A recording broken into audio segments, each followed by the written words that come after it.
Hello, and welcome to today's episode. I'm going to be your host, the Irrelevant Nerd, and today I'm going to be rating all the biggest New York City Comic-Con announcement by my level of excitement. There is a lot to talk about here. I'm going to go over everything, well, not everything, just kind of the announcements that caught my eye from DC, Star Wars, Marvel, and then a little bit of everything else. There are some things that I'm going to miss, and there were also just some announcements made that didn't interest me very much, but if they interested you, let me know down below. Let me know where your hype level's at, why you're excited, why you're not excited, all that great stuff. But let's go ahead and just get right into it, starting with DC. So for me, DC had about three major announcements.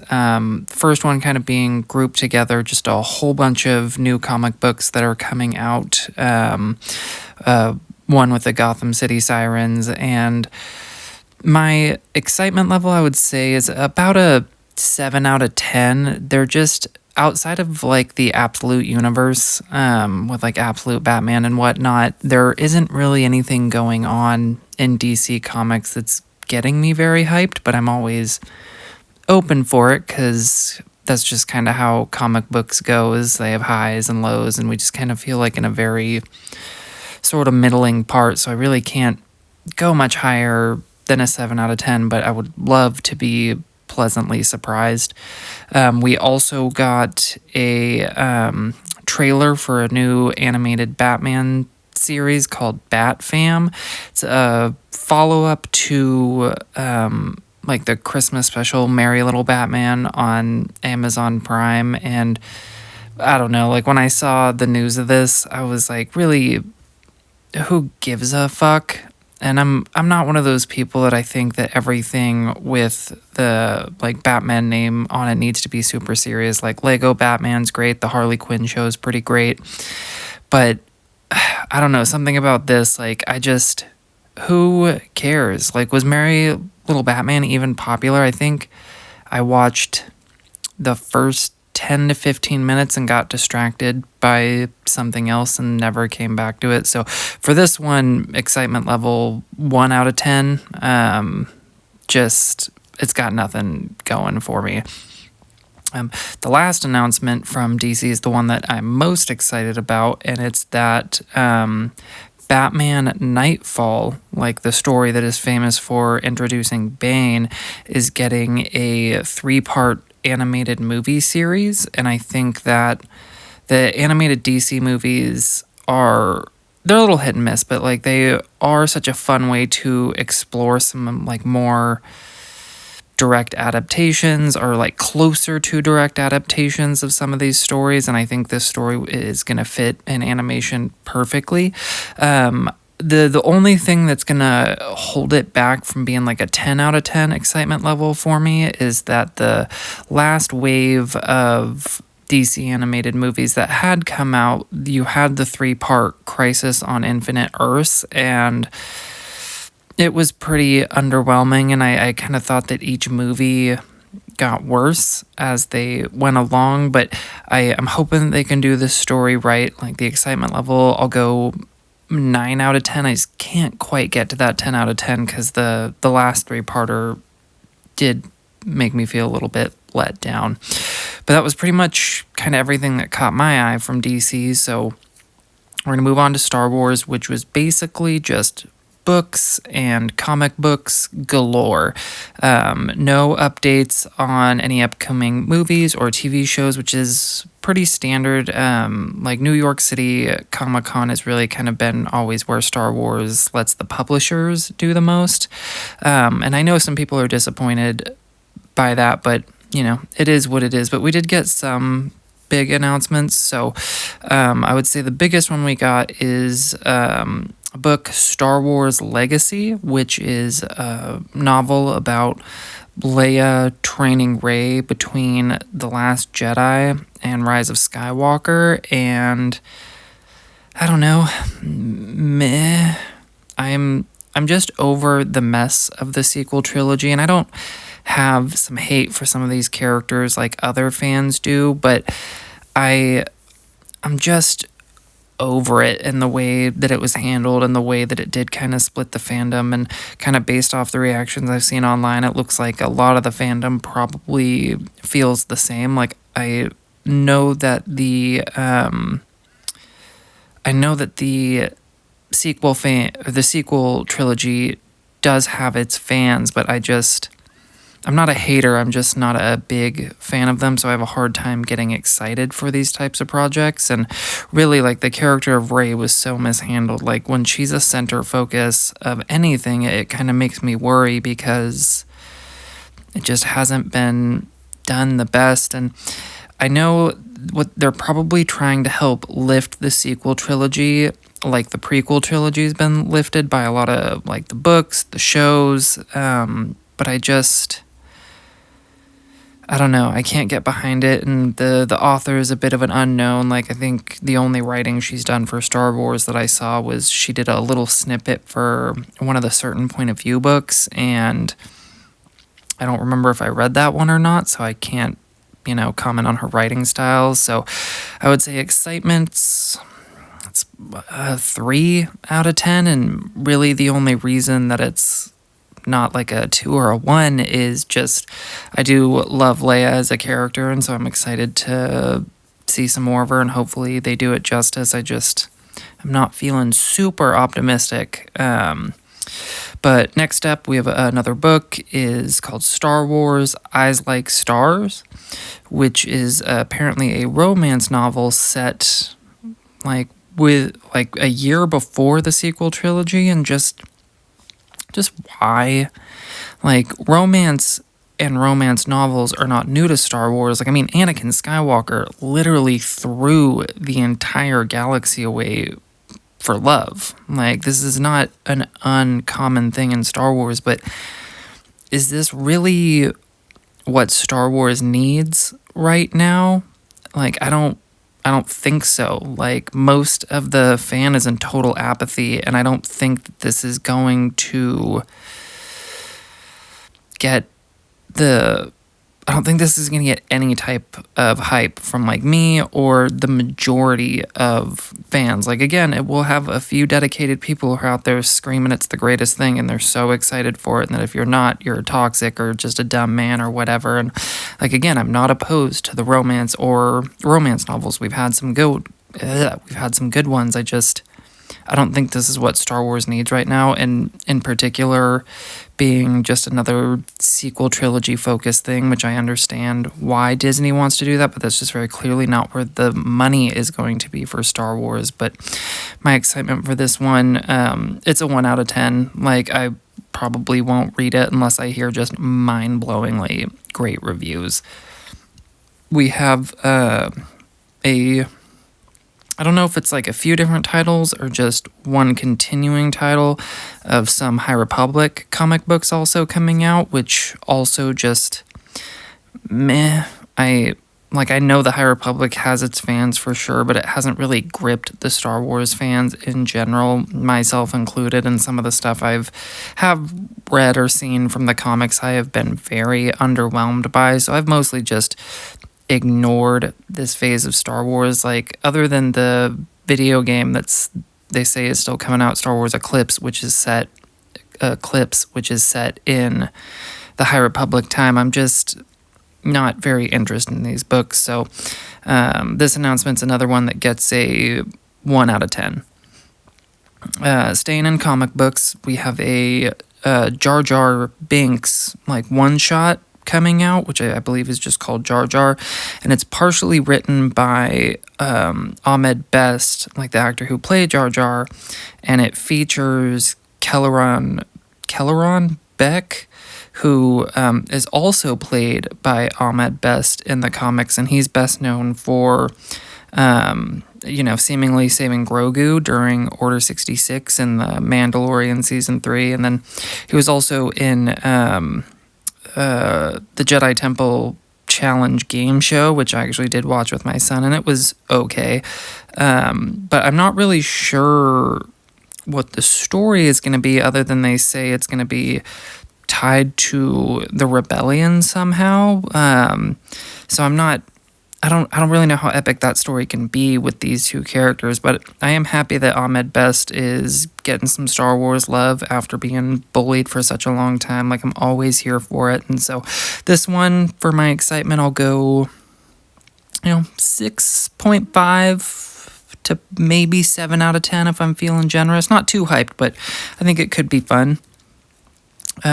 We have some, I believe, like art of books coming out for all of Andor and The Mandalorian and Grogu movies. I am always a fan of the art books, but they're not anything that's gonna like get you pumped up for Star Wars. I'll go 5 out of 10 just because, they are what they are.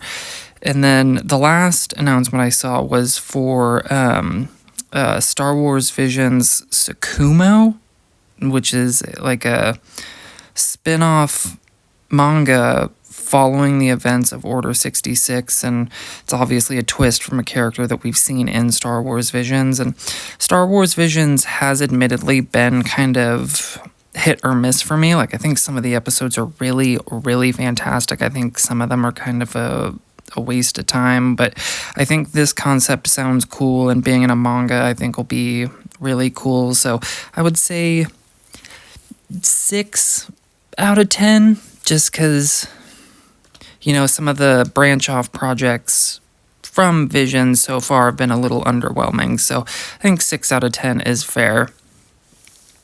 So we're going to move on to Marvel now, which also had pretty big number of announcements. We'll start with the show, Your Friendly Neighborhood Spider-Man, was confirmed for the second season for fall of 2026. The first season came out January of this year, so it's not too terrible of a turnaround. And they also confirmed that you're going to get more Daredevil in this season, still voiced by Charlie Cox. And they also confirmed that we're going to get this universe's introduction to Gwen Stacy and the Venom symbiote. And that all sounds fun to me and like a part of the Star Wars lore that I enjoy. So I'm here for it. Like, I thought the first season was fun enough. It's nothing spectacular, and it's definitely not the best animated Spider-Man show I've seen, but I would say my excitement level for this one's probably like a 7.8 out of 10. Like, I'll be checking it out when it comes out, and kind of hope the show can get better and better as it figures itself out and goes along. And then staying with the animated shows, X-Men 97 was confirmed to be renewed for a third season, and season 2, we have a release window for summer of 2026. The first season came out in, I think it was like spring, like April of 2024, so I don't love that turnaround because I think a lot of these shows have discovered that it kills quite a bit of momentum, and they lose such a big audience base when they have that big gap, and it's kind of hard to win them back. But they did confirm annual releases for all new seasons going forward, thank goodness. I am kind of bummed that Bo DeMeo was fired. I understand that he was accused of doing some pretty terrible shit, and so they had to let him go, but I am worried because he did very clearly understand and have a lot of love for these characters and the source material, which I think is something that's been missing from Marvel in general. But I am optimistic that since they still have like the majority of that creative team, that they're going to be able to just maintain and kind of hopefully build on that quality of season 1. So I am very, very excited for this show. I think it's so good. I would say my excitement level is a 9.5 out of 10, just because there's that little bit of nervousness about Bo DeMeo being gone and some of the rewrites they've gone through, kind of holding it back from that 10, but still very, very excited. Moving over to live action, the Wonder Man like limited series or miniseries, however it's categorized, got a trailer and a release date of January 27th, 2026, so just a few months out. And they're saying this is technically part of the MCU, but it's being released under the Marvel Spotlight banner, meaning that it'll be mostly a standalone series that's not really affected by what came before it, and it's not going to really affect what comes after it, which, like, I'm kind of open for those stories, not having to feel so connected, but then it is also kind of hard to get super hyped for it because the MCU has been so hit or miss, and they do need to start building towards these Avengers movies they have going because there hasn't been a lot of setup, and when they come out and just say that it's relatively unimportant, like how hyped can you be? And I'm also a little nervous because Power Man has a very fun and powerful skill set, and Marvel has a tendency to sort of nerf those characters, but I think it could be fun if they do it right, so we'll see. But I am skeptical about quite a bit here, so I would say my excitement's let's go with a 7.5 out of 10, like a solid 7.5. We also, or it wasn't released for the public audience, but apparently they had shown a trailer for Vision Quest that's going to be coming out late 2026, so probably like September, October, somewhere in the fall season.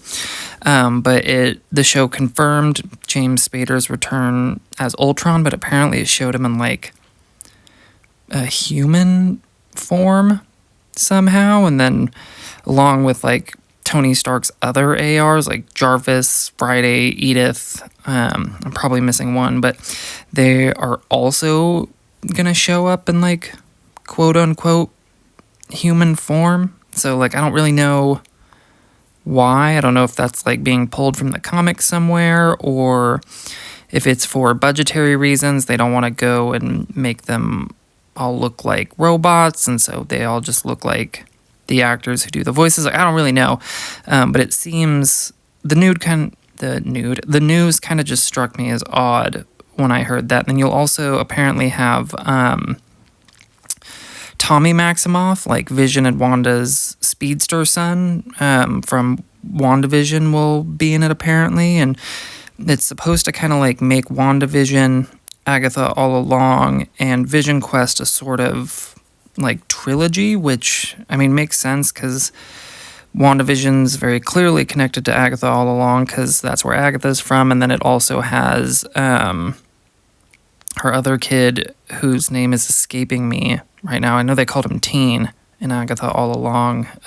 Billy, I believe it's Billy Maximoff, is in that show, and so now you have Tommy Maximoff in this show, and so it all, I don't know. It's been kind of a weird arc, but I think the show is coming out a few years too late, just like Agatha All Along did, and Vision's another like strong character that Marvel didn't really seem to know what to do with, and so he's been kind of wasted a little bit, but I am still hopeful because I do like Paul Bettany as Vision, and I think there is potential to do more with the characters, so excitement for this one. I'll go 8 out of 10. 8 out of 10 seems fair. And then Daredevil Born Again Season 2, which is coming March 2026, also had a trailer shown, which apparently showed that we will be getting more Foggy and Nelson scenes. It sounded like it was a flashback, or I'm assuming anyways. But that's always nice to see, and we had our first look as Kristen Ritter returning as Jessica Jones, which I'm very excited for because I did enjoy her show, and I thought she did a really good job in the role, even with the later seasons kind of declining a small bit. I think she was great as the character, but apparently it also showed Fisk kind of being like a dictator, authoritarian type of mayor, and it was also stated that apparently this is going to be a direct setup for Spider-Man Brand New Day, which I'm really hoping that means we're going to get Wilson Fisk in Spider-Man Brand New Day, because I would love to see some Spider-Man Kingpin interactions, and then that would just increase the chances of maybe Daredevil being in Spider-Man Brand New Day, which would be fantastic, but they haven't said anything about it yet. But apparently this is going to be a direct setup for that, so I think that's really cool, and I thought the first season was decent. It wasn't as good as I had wanted, but I can see what they're going for, and it seems like they were really kind of correcting the things they needed to, and now season 2 they kind of get to go in fresh. So I just love this version of the character, so my excitement's always going to be pretty high, even though I've had my heart broken just a little bit by the Daredevil show. But I would say excitement's a very, very solid 9 out of 10. And that was kind of the last Marvel announcement there was, and really like DC, Marvel, Star Wars were the things I was most excited to hear about. But of course there were a couple other projects that fell out of those IPs that I did want to talk about. Just 2 different projects, but this was just kind of the everything else that, or from like everything else that was announced. But we did get a trailer for A Knight of the Seven Kingdoms, which is coming out January 18th, 2026, and it's another Game of Thrones prequel, kind of like House of the Dragon, but I believe House of the Dragon is a few hundred years before the show, and then this is 100 years before the show. I have enjoyed House of the Dragon for the most part. There is a little bit of pacing issues, like it can drag a little bit, but the whole franchise now, just with how disappointing season 8 of Game of Thrones was, just has a sense of meh about it. So it is hard to get excited, even though I'm sure this will be quality. But I'm not even sure if this is something I'll check out like right when it premieres. I'll probably wait to kind of maybe just wait till it's out so I can binge it all, because sometimes I also think the binge helps, because if there is a boring or slow episode, you can just kind of race right through it. But we'll see how excited I get off of more trailers, because this was just a teaser trailer, so I'm sure we'll get 1 or 2 more, and they could raise my hype level, but we'll see. But yeah, as of now, I would say 6 out of 10, maybe 6.5 out of 10 in terms of excitement. Nothing crazy, but I'm sure it's not going to be trash or anything like that. And then the last announcement that I wanted to talk about is Invincible Season 4. We got a release window of March 2026. I'm sure we'll get a specific date as we get a little bit closer. And we did get a very brief teaser trailer, which has been the same style of all the other teaser trailers that we've gotten, where it's just Mark sitting in a diner talking with another character about basically why the next season is taking so long to come out, and some teases of some fun things you can expect, whether or not it's characters, story arcs, or what have you. But I love this show, and I cannot wait for more of it. And this is a slightly longer than a year gap between seasons, but it's pretty close, and so I'm excited that the last couple seasons have seemed a little bit more consistent in terms of timing. And then we're also getting Lee Pace, who played Ronan the Accuser in Guardians of the Galaxy, coming in as Thrag, and I think he'll do a good job at that, and I'm excited to see the character. I know he's very important to the comic books, and